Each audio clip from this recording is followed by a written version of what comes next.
Sekarang konsep baru yang perlu kita perkenalkan adalah konsep tunneling. Pada bulk material, elektron berpindah karena elektron pada bulk material itu berpindah karena difusi, yang disebabkan karena perbedaan konsentrasi elektron pada dua tempat, atau yang namanya karena drift, ya. Ini yang disebabkan karena perbedaan tegangan. Pada material nano, jika material tersebut sangat tipis, ya, elektron dapat melewati material tersebut dengan cara tunneling. Ya, sebelumnya pada quantum confinement, ya, pada quantum confinement kita punya dinding yang sangat tebal.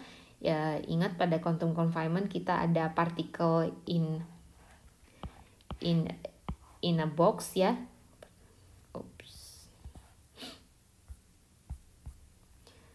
Jadi tapi dindingnya sangat tebal, terus kita menyelesaikan Schrödinger equation untuk hal ini, semoga masih ingat.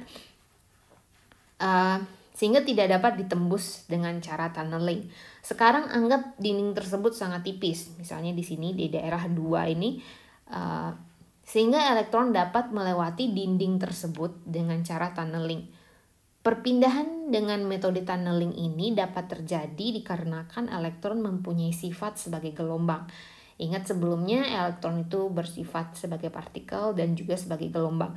Sehingga gelombang tersebut ketika menabrak dinding, jika dinding tersebut sangat tipis, gelombang tersebut tidak dipantulkan melainkan bisa diteruskan, ya, oleh dinding tersebut, sehingga elektron dapat berpindah dari satu sisi dinding ke dinding lainnya. Tunneling ini adalah salah satu prinsip kerjanya single electron transistor yang akan kita bahas nanti.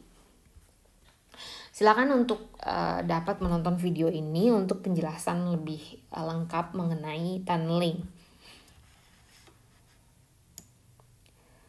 Selanjutnya kita akan masuk pada penjelasan hukum Moore.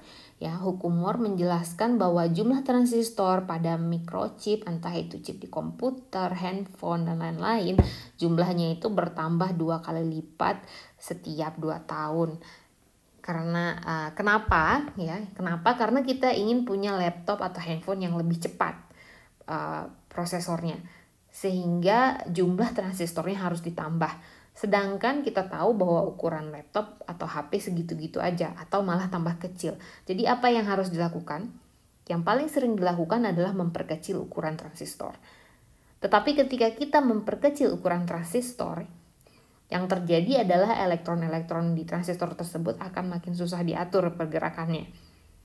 Ketika dalam skala nano yang sangat kecil, ya, yang akan terjadi adalah energi terkuantisasi, atau elektron-elektron ini bisa berpindah melalui mode tunneling.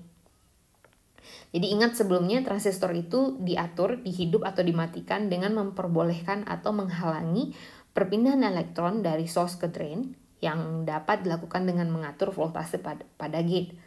Sekarang karena ukurannya sangat kecil, elektron ini bisa pindah kapanpun dengan metode tunneling tanpa harus ada pengaturan voltase pada gate.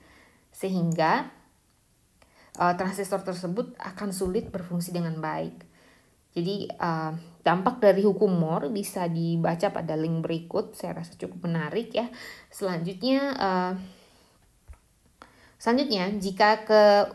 ketika ukuran transistor semakin kecil, ya, transistor tersebut juga akan memiliki jumlah elektron yang semakin sedikit. Sehingga akhirnya kalau kita paksa terus perkecil terus, sehingga akhirnya bisa hanya ada satu elektron yang dapat berpindah dari source ke drain. Ya. Selain masalah tunneling yang saya bicarakan sebelumnya, masalah lain yang akan timbul jika kita terus memperkecil ukuran transistor adalah jumlah elektron yang semakin sedikit dan terjadinya kuantisasi energi. Tadi juga kita sudah singgung sedikit, yang menyebabkan energi level di pita konduksi dan valensi menjadi terkuantisasi dan band gapnya semakin besar. Ini artinya apa?